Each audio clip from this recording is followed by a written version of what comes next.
নমস্কার বন্ধুরা, লক্ষ্মীর পঞ্চমেঞ্জনে আপনাদের সবাইকে স্বাগত।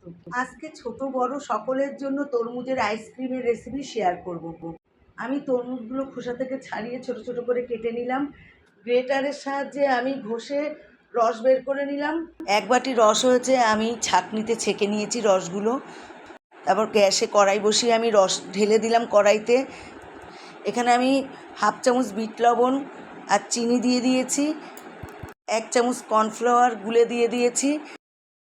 আমার চ্যানেলে যদি কোনো নতুন সদস্য হয়ে থাকেন, অনুরোধ রইল চ্যানেলটি সাবস্ক্রাইব করে দেওয়ার জন্য। কাপগুনিতে আমি ঢেলে দিচ্ছি। এই কাপে আমি আইসক্রিম করে নেব।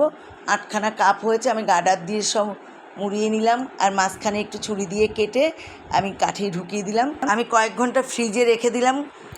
দেখুন দেখতে কি সুন্দর হয়েছে আইসক্রিমগুলো। ছোট বাচ্চারা পেলে খুব মনের আনন্দে খাবে। ভিডিওটি যদি ভালো লাগে লাইক কমেন্ট শেয়ার করে দেবেন।